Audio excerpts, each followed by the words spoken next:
Hey, everybody, and welcome back to the second part of this very special interview with Lindsay Lockett, who is a trauma educator and nervous system coach.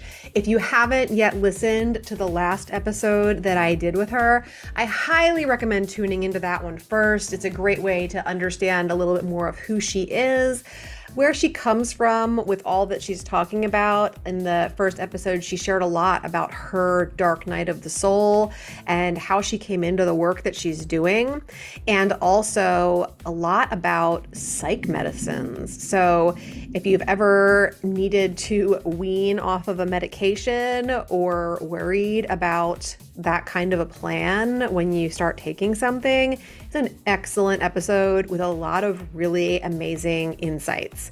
And as we continue our conversation, she's going to share so much more about what she's passionate about helping people to learn when it comes to their nervous systems, and some ways that you can begin implementing things in your everyday life, and so much more. So we are going to pick up the conversation from where we left off on the episode right now. All right. So at this point, I would love to talk to you more about like what you're passionate about teaching people and what you feel like are some really great ways to regulate the nervous system that Mm. anybody can do anytime. So I am more passionate about the nervous system and awareness than I am anything else in my life. So whenever I say awareness, what I'm saying is like the part of you that can watch and observe the things that you do, the things you feel, the things you think. Like there is a part of you who is not the voice in your head, who is the watcher behind all of it, Yeah. who can notice, who can be curious. This part of you is non-judgmental. It's non-punishing. Like it's just I call it my higher self. Some people call it their soul or their spirit. For some, Consciousness. sure, consciousness works. Yeah, whatever you like to call it, whatever word is right for you is fine. I call it my higher self or my consciousness. I'm really, really passionate about talking about that because the spiritual aspect of my journey has been so crucial to me. Um, because if all I ever identify with is that I am this meat suit that I have on, then that means I am also all the problems that this meat suit has, and I'm all the things that go wrong with this meat suit. And I know that I am not. Like I have a body, but I'm not my body. I have a mind, but I'm not my mind.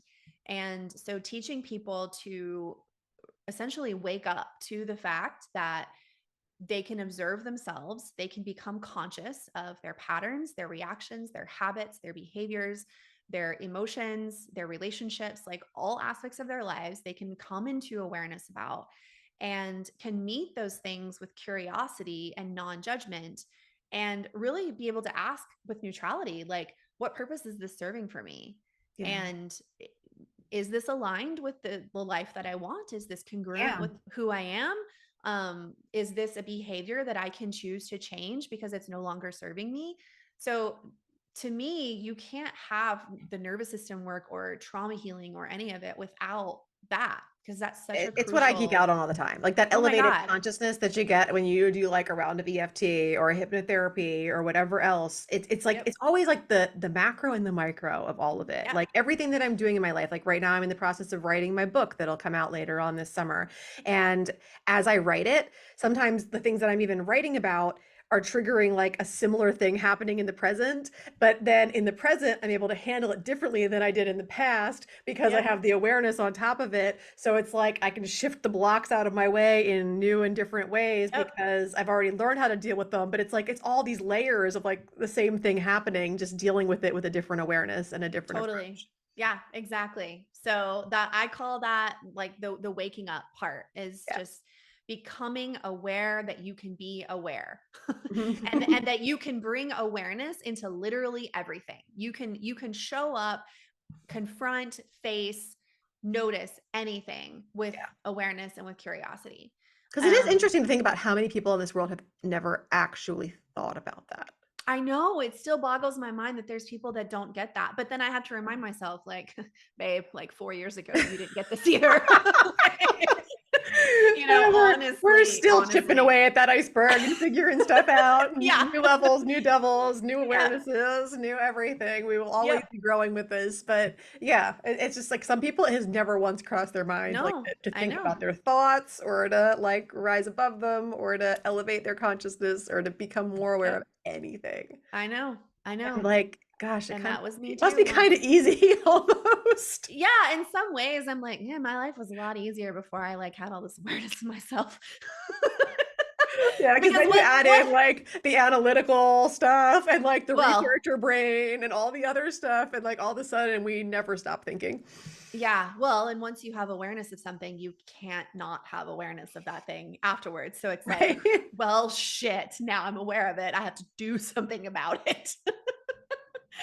Yeah, well, then that, um, that lends itself into manifesting and right. everything else. Like it is Right. all like connected. It's like when you start seeing that car in the color that you want to buy, and then all of a sudden you see it everywhere, Everywhere. all over the place until it is Yep. in your driveway. Yep, that's right.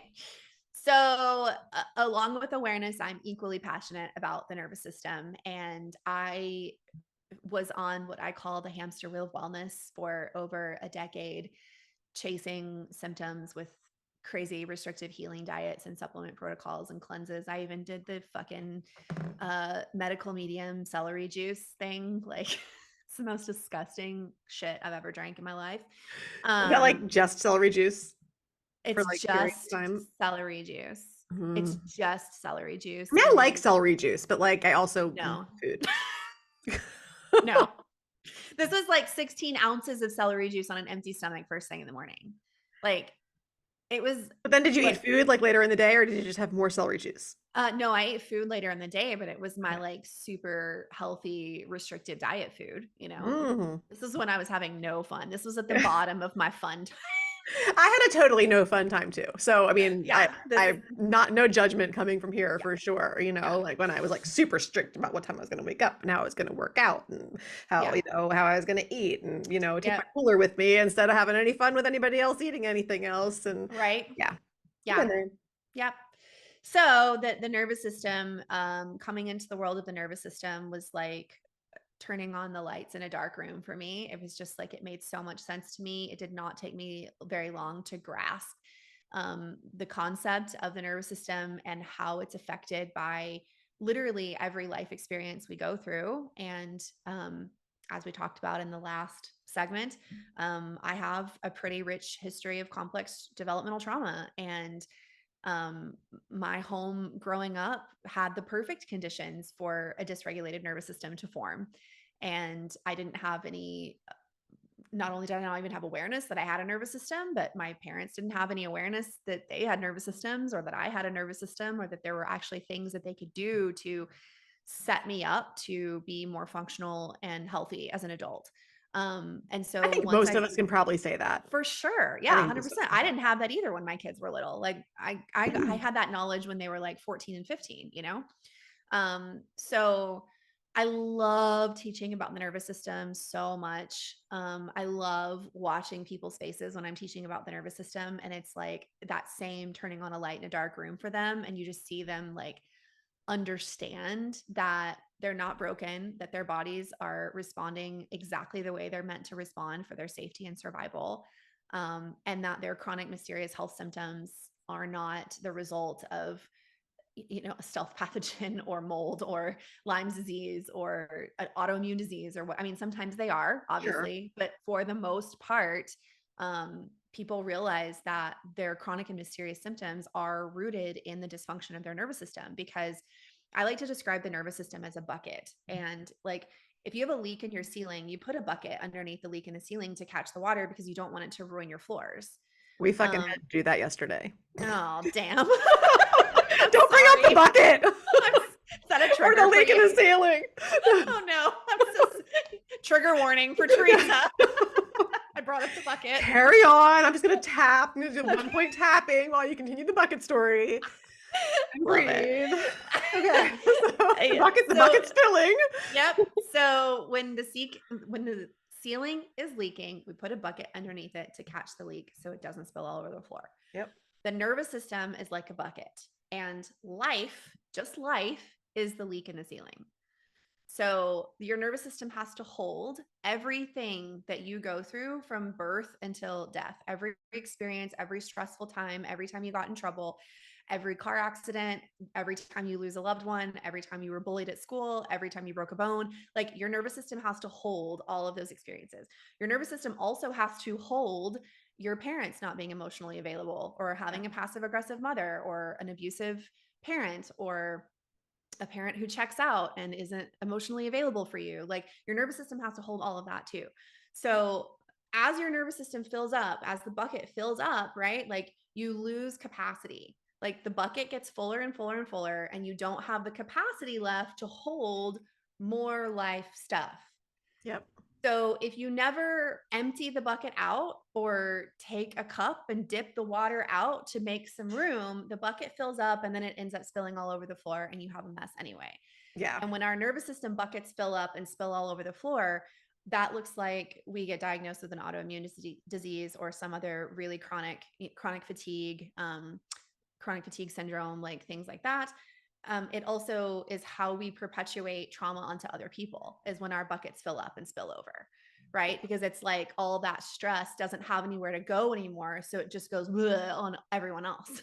Yeah, So absolutely. I actually that's how, did an entire episode on the expanding the capacity of our stress buckets back yeah. in October of last year, I believe it was. So for anybody that wants to understand more about how that like happens and occurs with your regulating your nervous system, I think that was like episode 71. But yeah, Yeah. I love that analogy and I've used it many times myself Yeah. Yeah. I before love and it after too. real leaks. But yeah, So, so yeah, I love to teach people how to bring awareness into taking care of their bodies, into healing trauma. And really, healing trauma is about noticing how what happened in the past is affecting you in the present moment. right. So it's, we can't rewind the clock and make everything that happened to you disappear. And I don't think we want to. And I'd love to share a story about, as an example of something that is like my core wound in my life, but when I meet it with awareness, it's my greatest superpower. So that is my core wound. The thing that will trigger me and activate me quicker than anything else is when I perceive that someone is disapproving of me, or that I've disappointed them in some way. And this started back whenever I was a very young child. My mom, whenever I would come home from school, she would often be in the kitchen with the way our house is laid out, her back was turned. And so I would come home from school and walk in, and what every kid wants when they walk home from school is for their mom to turn around and hold her arms out and be like, "You're home. I'm so glad to see you. What did you do? Tell me everything. How was your day?" Right? Like that's what we want and what we need. And I feel What like moms really want to open their arms up and receive that too. I hope you're right. Yeah. As a mom, I certainly did. That's my favorite thing. Um, I mean, that's one of the things I dislike the most about my kids getting older is that they don't rush at me as much anymore. yeah. Just so freaking happy to see me like I'm the best Yeah. thing on the planet, you know? Yeah.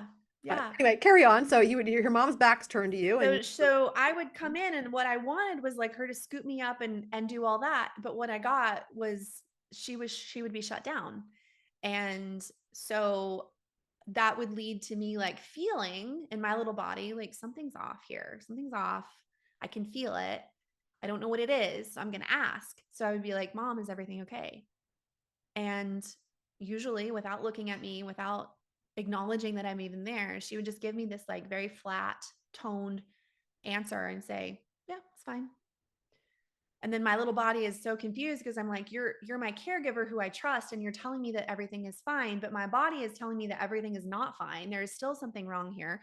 So Mhm. I would press even more, like, "Did I do something wrong?" And again, she would be like, "No. Is there anything I can do to help?" Like, and she just wouldn't acknowledge, right? She just like wouldn't give me an answer. She wouldn't speak straight with me. She wouldn't acknowledge my presence. Like it was she was physically, her body was there, but my mother was checked the fuck out, right? Like she was emotionally gone. Um, and so then what I learned to do was to start like tidying the house and rearranging the knickknacks on the shelves and cleaning my room and like doing things, because eventually if I did something and she noticed it, then she would kind of snap out of her state and things would start feeling more normal.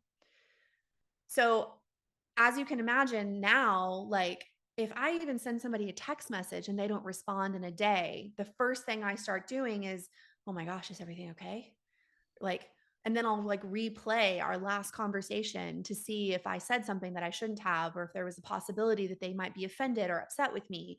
Again, like being really hyper vigilant about how perfectly I am in relationships, right? Because the lesson that I learned, or the core belief that was formed in me, is like, if I do something in a relationship that isn't perfect and my mother disapproves of me, or I disappoint her in some way, then that means a withdrawal of love, a withdrawal of affection, and a withdrawal of her presence.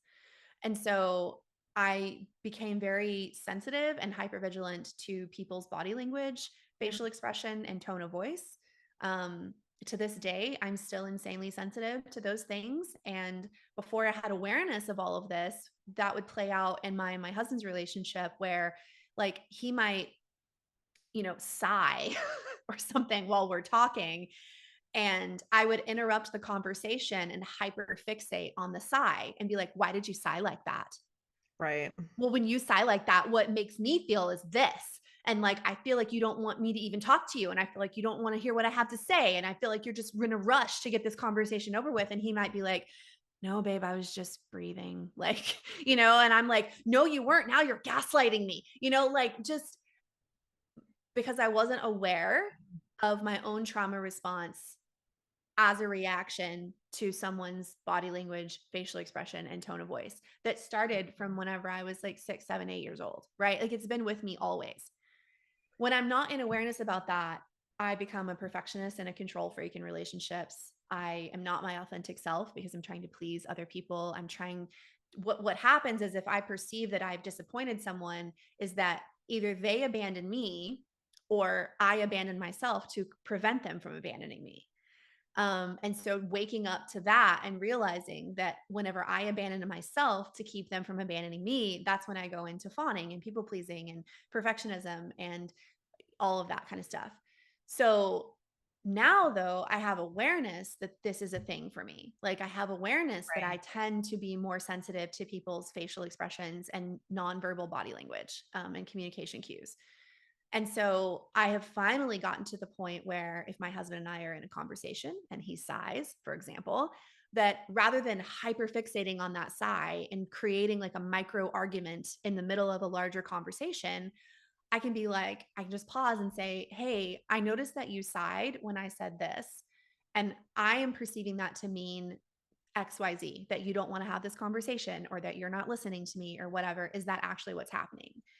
Yeah.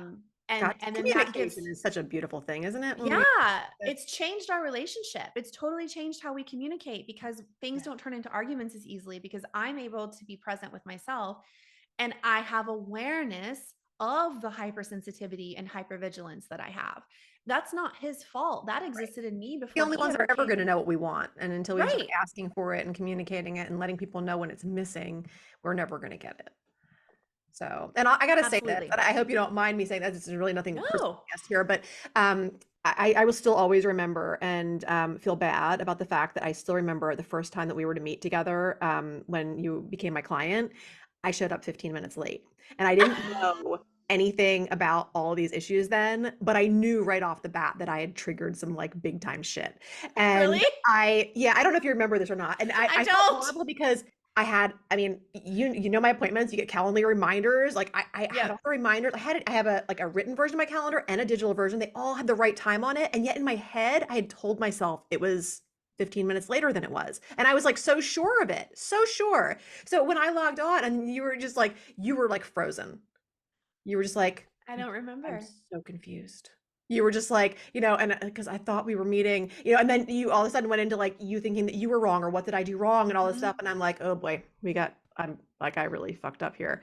And I felt so horrible.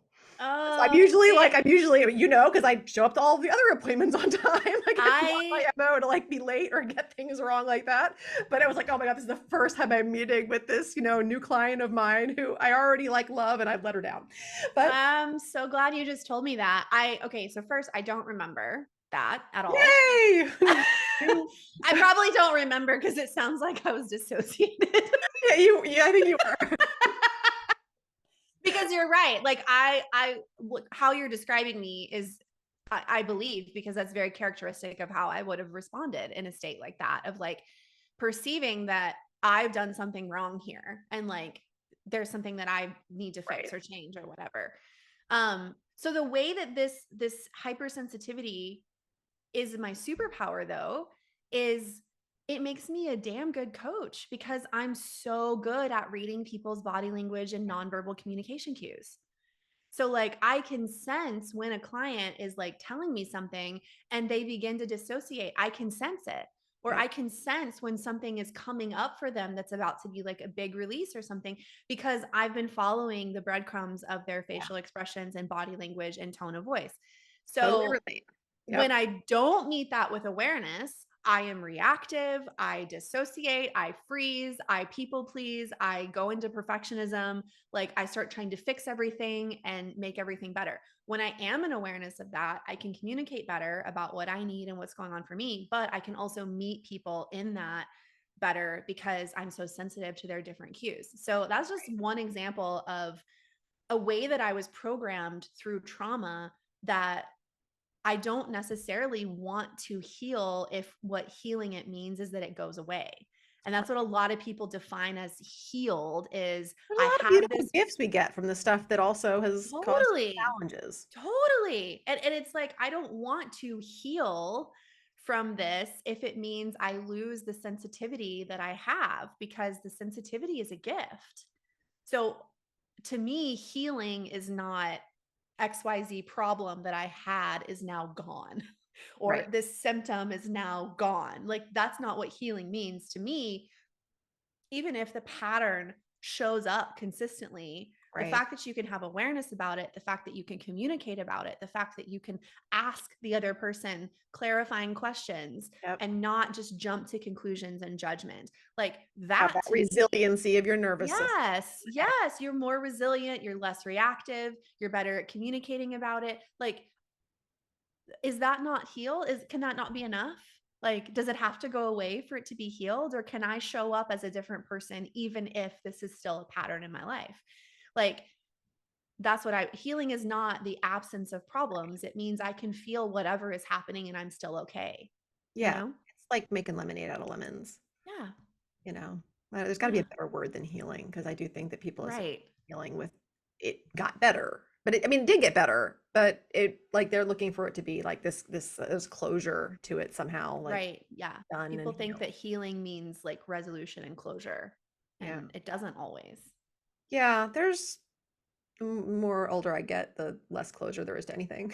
Right. Like, it's just not a lot of Yeah. closure to get on things. But yeah, I Yeah. still felt bad about that very first time, because I know, um, we can definitely like laugh about it now, and I know like we were having a little conversation last week just about like the Mhm. humanness of being coaches. Like, I mean, for me to show up there late, like that was just me having a human moment, and also like you totally could have just been like, yeah, this isn't for me that day, and like checked out on me. I mean, clearly, I may have been frozen and dissociated, but I kept working with you. So you clearly didn't upset me that much. Yeah. But yeah, it's difficult, I think, don't you, as far as like being a coach and have the expectations that people seem to have of us to like have these like superpowers sometimes, to like just be able to Yeah. completely like get out of our own heads and lives and realities and show up differently for them. Yeah. Is this where you want me to tell my story about getting fired? Hey, let's take a quick break from the episode and chat about the Becoming More Me signature program. Because the truth is, we can digest information and learning all day long, whether it's podcasts, books, audiobooks, courses. But ask yourself if it's really changing the way that you're showing up in your life. I know that for me, I felt like a collector of information for a very long time, and it wasn't until I started implementing nervous system regulation, and it wasn't until I started implementing nourishment of my nervous system and rewiring of my subconscious that I felt like I could really leverage that information to show up differently in my life.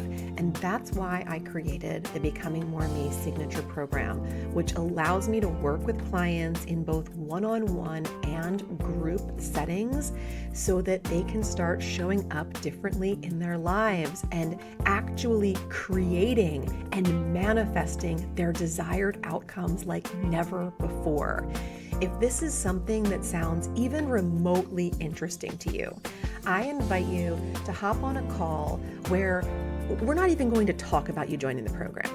We're just going to talk about you, and we're going to talk about what it is that you want out of your life and business right now. And I'm going to offer you some free, no strings insights on how you can start making those changes. And take things from there. But it's always good to start with getting to know each other. So if that sounds interesting to you, and if the idea of perhaps looking further into a program like this might appeal to you now or in the near future, then hop over to gamechangingconversation.com, book a time, and we'll get to know each other. And this will help you to understand if something like this is going to be right for you moving forward. And the worst case scenario is you're going to walk away from this call with several things you can start doing right away to start getting closer to the changes you desire the most. Now back to the episode. Only if you want to. I will. Okay. Okay. I'll tell it. So I got a client fired me last week. A client fired me last week. You know this. Your listeners don't. Yeah, I got fired for the first time ever. Have you ever been fired? I wouldn't call it fired. I have a guarantee which kind of requires people to work with me through and through in order to, if they wanted to, like, get their money back or quit. And knock on wood, nobody's ever, taken advantage of it. But I have had a couple of misaligned people who basically wanted to back out at the beginning. And I've always honored that because, I mean, it's not like a money back guarantee sort of situation, but like, it's like, okay, cool, we'll just part ways. Cause I'd rather, I mean, I want to enjoy the work I'm doing with people as much as I want them to enjoy the work they're doing with me. So I never see the point in like forcing somebody through something, but I also don't feel like people can get the results they came for if they don't stay through the end. Totally. I may need to get, I know I've signed that or whatever. I may need to get you to send me that again so I can add it to my paperwork because I think I might need that. Yeah, but essentially, so it was my core wound that got triggered in this relationship. What happened, a brief explanation of what happened is that this client asked if they could reschedule a session. They gave me plenty of advance notice, like a week notice, which is more than enough because I tell clients, like, if you'll just give me 24 hours, that's fine. Sure. But first of all, I was like extremely tired. It was the week before my period. I was very PMSy. Emotional. I was emotional. I was more sensitive than usual. Yeah. I was also bringing in frustration that I had had with a different client who was also kind of fucking with my schedule. And I just don't like my schedule fucked with because I'm really protective of my time. And it's like, if I carve out time for a client, like that's their time. But then the time that I haven't carved out for work is my time. And I'm really protective of my time. Anyway, I ended up allowing my frustration about all these other things that had nothing to do with this client come out in a Voxer message. And like, I wasn't rude and I didn't yell or raise my voice, but I was basically just like, I don't feel like I should have to accommodate like any last minute changes that people are making.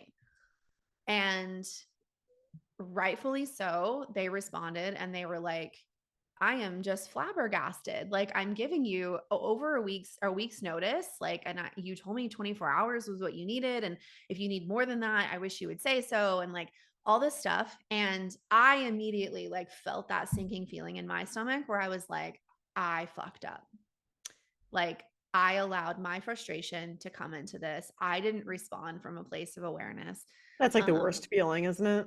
Oh my gosh, yes. So I immediately told this client, I was like, you know what? You are right. I am so sorry. I totally came at this with frustration. That came out onto you. You didn't deserve that. Like, I was having a rough day. Like, I've made a mistake. I would love to repair this with you. You're right. You gave me ample time in advance to reschedule. Like, I mean, I was complete. She was I was bowing down, right? Like literally like, Right. you are right, I am wrong. What can I do to fix this mistake? And they kept like bringing in all the details of like, well, this wasn't in your contract and this wasn't spelled out and blah, blah, blah, blah. And I was like, no, no, no, no. This has nothing to do with any of that. You have found a discrepancy in my scheduling practices, and this is an opportunity for me to fix it. So I thank you for finding this. And I'm really sorry that you got dumped on in the process of uncovering this discrepancy in my scheduling. Sure. I offered to schedule time in an evening to have a conversation to work it out.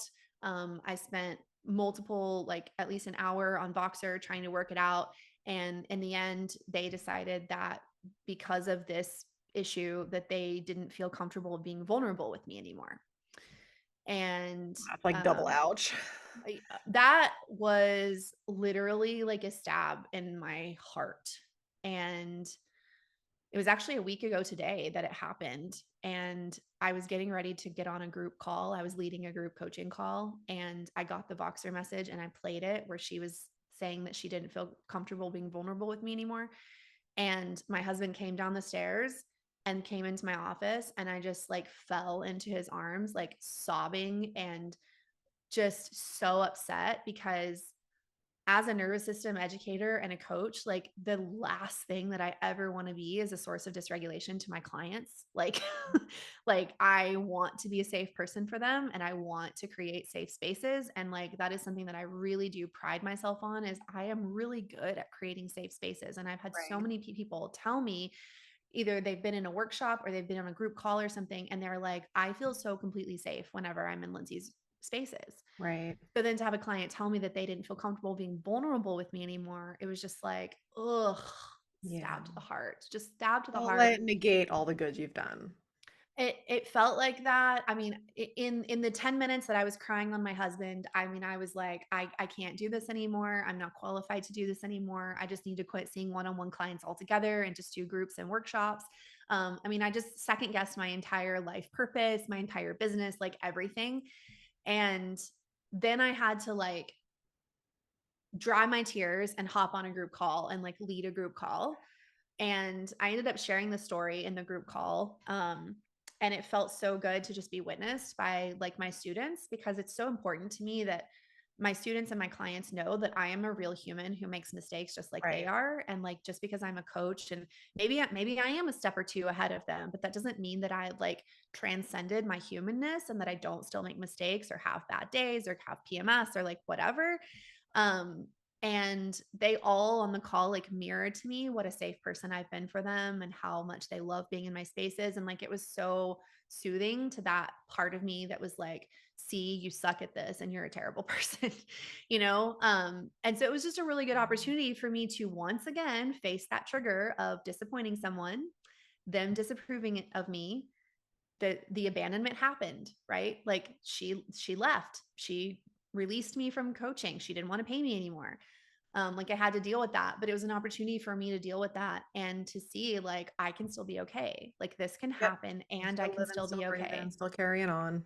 Right. And like I trust my financial needs will be met, because like she was due to make another payment for her coaching program. And so like that's gone. Thousands of dollars that I'm not going to get. Right. And like, so I had to go through that whole process. And where I came to in the end was that the interesting thing was that the whole time I'd been working with this client, what we've been working on was perfectionism. And it became so clear to me, and I don't say this with judgment towards them. I say Sure. this with like compassion and understanding, because I've been in the same situation myself, is that the perfectionism that they already struggled with in areas of their life, they were putting on me. And I didn't show up in the coach client relationship perfectly. And so therefore that sent alarm throughout their system and made them feel like they couldn't be vulnerable with me anymore. Yeah. Um, I don't think a scheduling issue like that is something that would cause me to not feel vulnerable with a coach anymore, but I respect Right. her. I respect where she's at. And like, I validate that that's how they feel. Um, so again, that core wound, right? Having to face it again, but this time it was from a client instead of it being from my mother or from my husband or a best friend. This time it was a client, which Uh-huh. I'd never experienced And a before. new So it was opportunity and a new way to process it and deal with it and move on from it because of that consciousness and awareness that we talked totally, about earlier. totally. Absolutely. And my greatest hope, I guess, from your story and your situation is that that former client also was brought an opportunity to deal with her own stuff in a new way too. Yeah, And I've talked about it with several friends who are also coaches, and they've been like, in a year or two or five, they may reach back out and be like, that was a turning point for me. Like, I realized that my we don't get to know the perfectionism, big picture or the long right, game until it's already happened. right. But even if that doesn't happen, like, and they were an ideal client, like they weren't a mismatch. Like I loved working with them. They were so receptive, so open, so willing, but also brought a lot of perfectionism into the calls and like wanted to know the protocols and the rules and how many minutes a Um, day to do nervous system hygiene and how often to do it. Like, and the whole time I was like, this isn't about protocols. This isn't about rigid structures and timelines. And like, I want you to have more flexibility. Hell, I even want you to practice being irresponsible.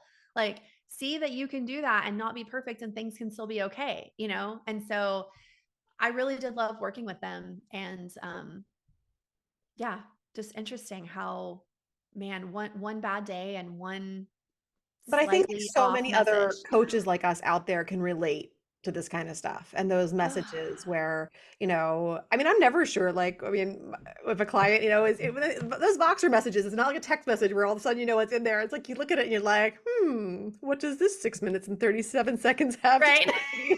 Like, right, is it like going to be them raving that like their hypnotherapy audio has been kicking butt and they like can't believe how much stuff has changed? Is it going to be them, telling me like that they, had this other layer pop up for them and now they need help with something new? Or is it going to be them, thankfully I don't really get complaints most of the time. And, yeah, and if there is a complaint, then we just figure out what the thing is that we need to work on to change the thing that's a problem.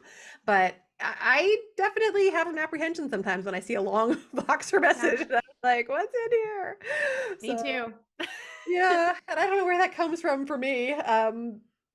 But Yeah, yeah, I mean, it comes from like for me, it's just like I don't know what's behind this. I don't know it's almost like I know there's something hidden in here, but I don't know what it is, And like I'm afraid to hit the play button because it's probably good, but mhm, my nervous system and like my reticular activating system in my brain that's ruling out everything else except for the things that confirm the beliefs I already have. It's all telling me, no, this client's definitely going to fire you or they're mad at you or, whatever. And yeah, I mean, it's given me an opportunity to like I said, like revamp my scheduling practices. Like the other thing is I don't really do like a big contract with like fine print with clients because neither do I.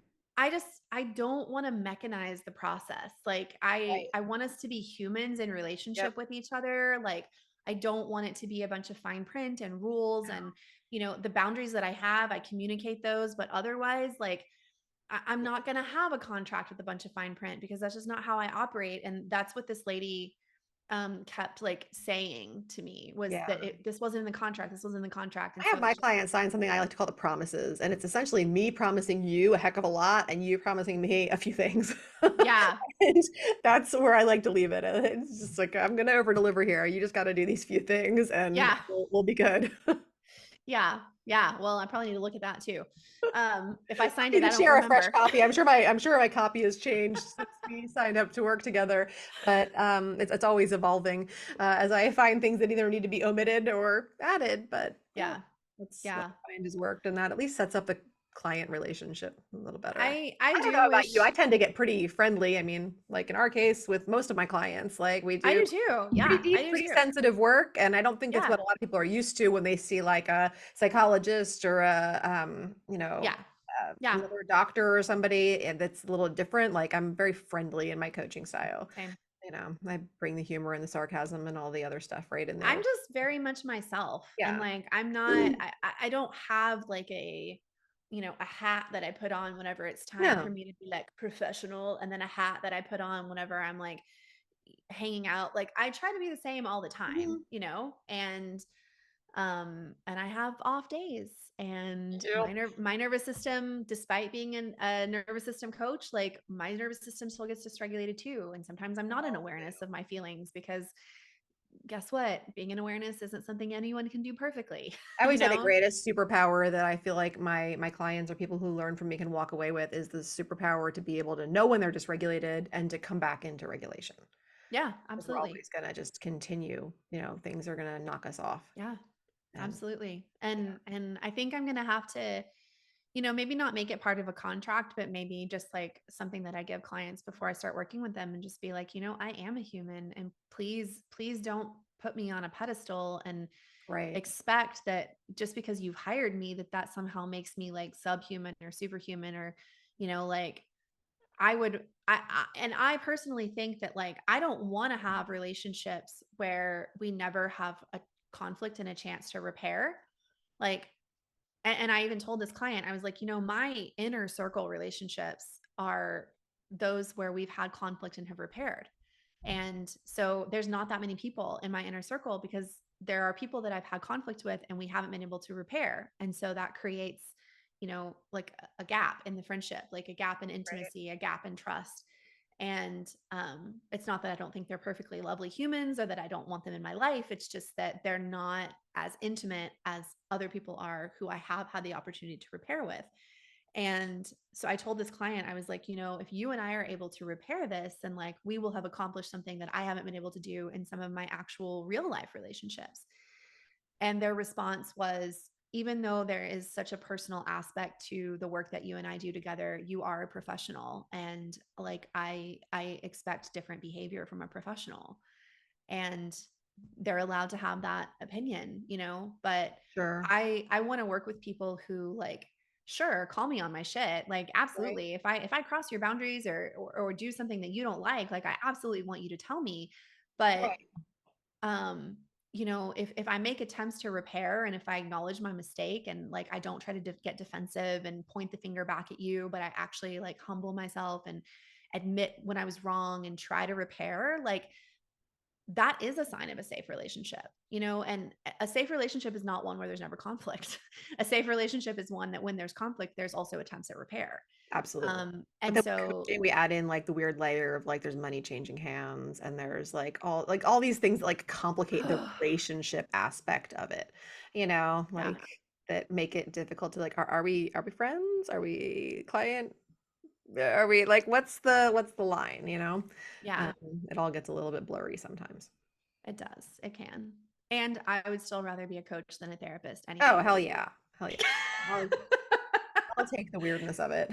Yeah, yeah. I'll figure out whatever the boundaries are that I need to figure out, but at least I know the work I'm doing is actually helping people and not keeping them stuck coming to me for 5, 10 years.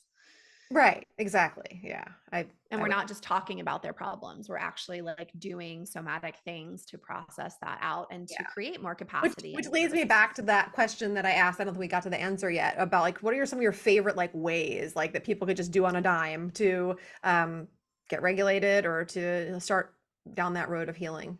You mean besides EFT? Well, I mean, or I that, whatever you I I like. have incorporated EFT into my coaching practice since you and I have worked together. Awesome. And I've had some clients who freaking love it and other clients who are like, nah, I don't care. Um, but besides that, anything that you can do with breath, like breathing is free. You always have your lungs with you. You can do it anywhere.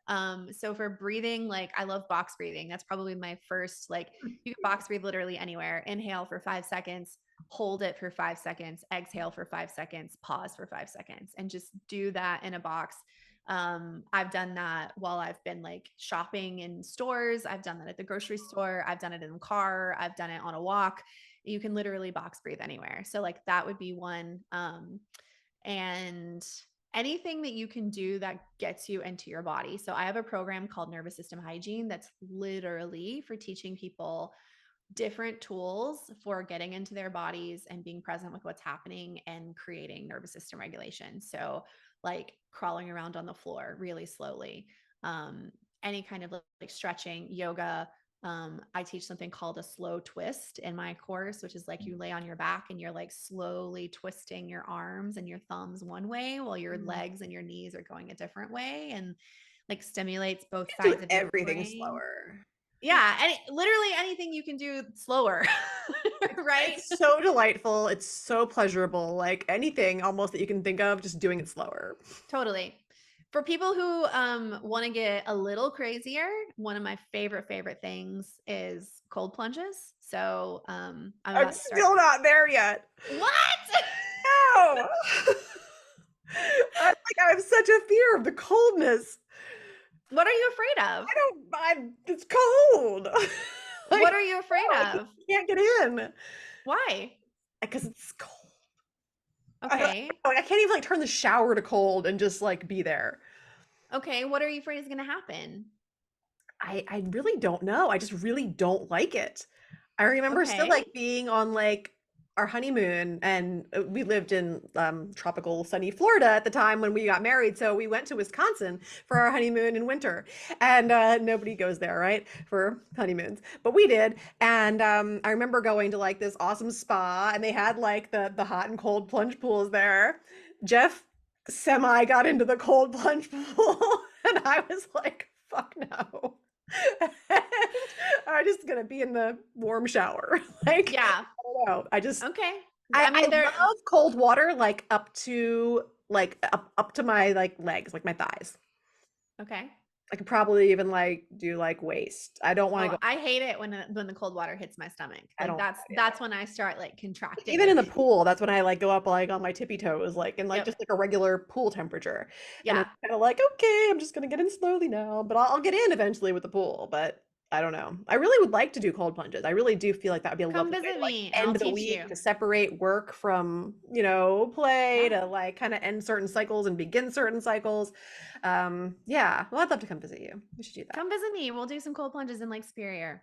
Yes. I'm about to start. It's been like I tried getting in at the beginning of this month and the water was like 40 degrees and the coldest I've ever been able to do is 45. So I didn't get in. But I'm thinking on the 1st of July, I'm gonna start like a month of cold plunges again because that's what I did What's in the water 2020. temperature there in the summertime? It depends. It depends on the way the wind's blowing, how much rain we've had. But What's the air anywhere temperature from like there when you're air or water. both? Like, because it's pretty warm, right? Like the temperature during the day. It depends. So Lake Superior is like an inland sea. Like it's the largest freshwater lake in the world. And so it influences weather patterns like an ocean does. Okay. So like for example, I live about as the crow flies about 3 miles from Lake Superior. But I also live up on a hill. So I'm like at the highest elevation from where the lake is. And so like at my house, when it's wintertime, if we get what's called lake effect snow, Okay. then like it might snow 3 or 4 more inches at my house than it snows at the neighbor's house who lives down at the bottom of the road. Okay. And but just because of the way the lake like affects the snow, same happens with rain, same happens with temperature. It might be 75 degrees at my house and then I have a little thermometer on my car. So if I'm driving towards the lake, the temperature will start going down. So it might be 20 degrees cooler in air around the lake than it is at my house. So all of that affects like what the temperature of the water is. So I've been there, I've done cold plunges every day during the summer in the past. And I check the temperature every time I go in because I'm always so interested to know like what a badass I am. So I take my thermometer in the water, and the water in July is anywhere from 45 degrees to 70 degrees, depending on the day. Like Okay. I might go one day and it's 45 degrees, and I go back the next day and it's 70. Wow. So the most effective temperature for cold plunge is anything under 60 degrees. Okay. So that was 60 degrees is like the temperature of the Atlantic in Florida in February. Like Okay. that's about 60 degrees. So it's pretty chilly, but I'll tell you why I love cold plunges so much, Teresa. And it's not just because of the health benefits of the actual cold water. Like that's a given. It's absolutely wonderful for reducing inflammation. It increases production of glutathione, which is your body's master detoxifier. So many It's reasons to do it. I really want to. so many reasons to do it. And But I've gotten, here if you guys, where do you go to get your free, you have like an awesome free resource on cold I plunge. do. Yeah. It's The link for that. lindsaylockett.com/cold plunge. Yeah, you That's guys it. should check that out if you are interested in, like I've gone through all of your education. I just haven't been able to take the plunge. Okay, so benefits aside, like actual physiological benefits aside, the reason why I love cold plunges so much is because being in cold water taught me how to be comfortable being uncomfortable. Because cold water, as you said, is very uncomfortable. And like everything in your body wants to tense up and contract and like gasp and like do this whole thing, right? What does your body want to do in trauma? Right? Right. So I taught myself how to increase my capacity for discomfort, which is stress, by doing cold plunges. So if I can learn how to relax as I go into the cold rather than tensing up, if I can learn how to regulate my breathing rather than like panicking and gasping, then I'm sending safety signals to my body, even while being in what my body perceives as a threatening environment. Because too cold can cause hypothermia, right? So people need to be aware of the risks as well. Yeah. But you can regulate so much and use your conscious awareness to override those survival responses, which is so, so important for healing trauma. Because as we come out of old patterns, we have to use our consciousness to override those old patterns so we can start to form new patterns. The second reason I love cold plunges so much is because they give people an opportunity to decide what is their line and how to use their agency to get out. So, when you were a kid and you were in a traumatizing environment, you couldn't use your agency to fight back or to Right. leave, right? Like cuz you needed to be with your parents and or caregivers to survive. You depended on them for your needs to be met. But a lot of times people carry that same sense of helplessness and powerlessness and lack of agency into their adulthood, and so they have like basically repressed agency. With cold plunges, however, like not only are you desensitizing your body to the stress of the cold water and learning to be comfortable being uncomfortable, but whenever you have decided, I've had enough, I don't want to be in this stressful cold water anymore, I'm getting out. And like that sounds like such a simple thing, but it's actually a way of like reclaiming agency and power to be like, I'm in this stressful situation and I get to choose when I'm done. Right. Which a lot of we didn't have when we were kids. So it can help us to like refind our agency, I guess, and our sovereignty and our ability to make decisions about ourselves, to decide. I get to decide what I'm comfortable with, and I get to decide how much discomfort I'm going to handle. And obviously, in like modern day stress, we don't always have control over some of those things. But if we can put ourselves in situations that remind us where we do have power and control, that can be really, really helpful for building that resiliency, right? Absolutely. Absolutely. So cold plunges and breathing are definitely Cold amazing. plunges, breathing, crawling around on the floor. I mean, really anything that gets you into your body in a way that slows you down is a nervous system regulating tool. And Yes. then there are specific ones, like if your nervous system is immobilized. So if you tend toward freeze or collapse, which would be marked by things like, an inability to think or speak, dissociating, feeling depressed, feeling numb, bored, apathetic, like you just can't make a decision, like that would be indicative of being in a frozen or collapsed state. There's a spectrum. Um, the nervous system tools that you need for that are different than the tools that you need, for example, if you're in a fight flight response. So, if you're in a fight flight response, discharging that fight energy or that flight energy and then using breath work or meditation or something to bring yourself back down to a calm state of safety would be advised. If you're in an immobilized state, however, the last thing you need to do is meditate. You don't need to be more still. You actually need to mobilize your nervous system. Right. So I teach people through in my work like how to recognize the different state that their nervous system is in and like how to meet that different state. But then I helped people get so good at regulating their nervous systems that like anytime they felt an uncomfortable feeling, they immediately reached for a nervous system regulating tool. So then I had to go back and like teach like The point of regulating your nervous system is not so that every time you have an uncomfortable feeling, you know how to get rid of it. Like nervous system regulating tools are not meant to help you repress your feelings. Amen to that. Have you joined the Becoming More Me community over on School, one of the fastest growing learning platforms without distractions and ads? If no, I'd love to see you there.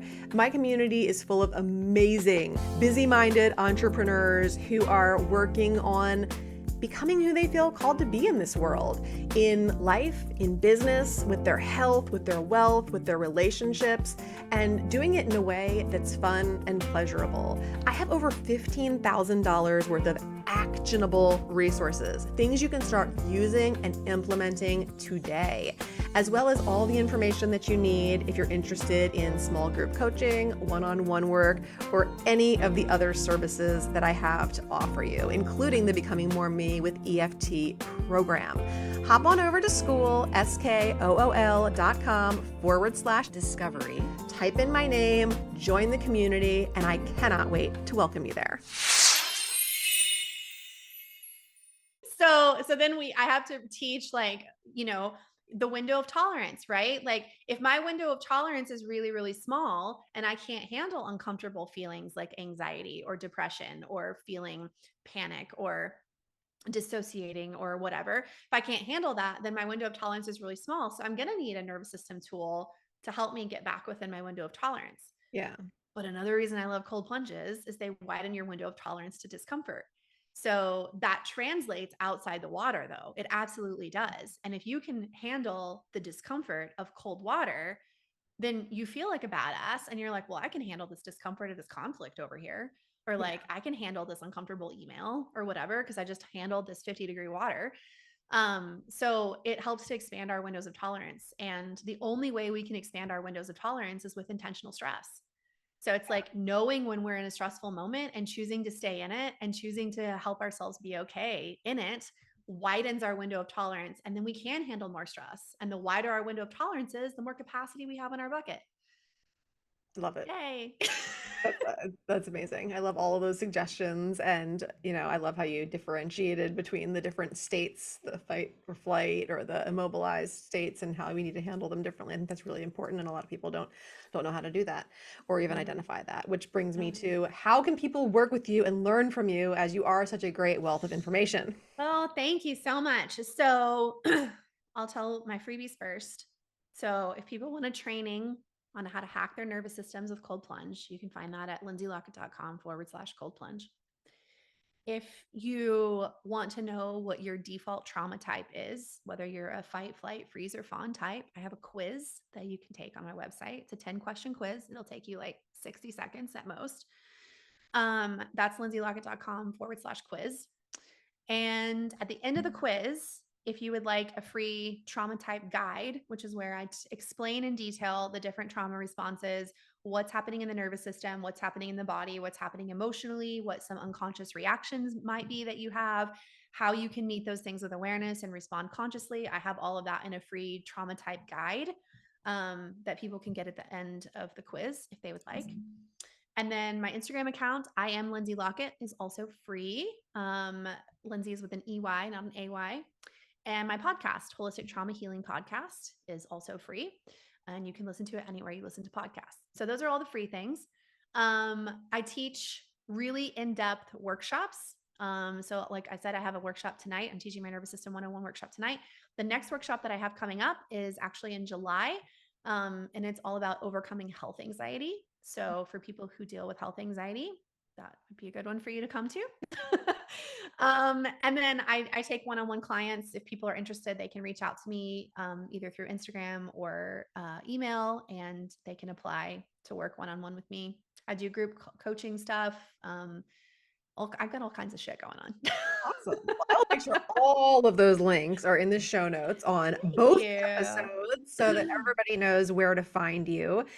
And yeah, I'm so glad that we got to have this conversation, Me that we could too. share with everybody because, I always love talking to you. And I always am so appreciative of the ways that you've been willing to be so vulnerable about sharing the work that we've done together and the ways that it's impacted you through the lens of understanding the nervous system as well as you do. Because I think that just adds even more value to the transformation that has there. And I've said this before, like it's just so rare that I'm able to share what I do with my clients because it's private stuff and most people don't want to share it. And you're always so willing. And that's just been I think it's been a door opener for a lot of people to understand like what it really looks like to do Yeah. work like either of us do and the kind of change that's possible. So thank Yeah, you. for sure. And Thank thank you for you. being here Thank you. today. Thank Any you final for inviting words or things that you want to leave people with? me. I don't think so. I think I said everything I need to say. I'm sure we could do an episode 3 if you still have more Of questions, course. We will hold but space for I'm that down the road as there's always yeah, something new to talk I'm about. I'm good, I think. I'm good. Awesome. It's been a pleasure to be on the show, and it's also been a pleasure to know you and to work with you, and, I'm so grateful for all you've taught me with EFT and, um, yeah, it's given me another tool for my clients too, so just really, really grateful for you too.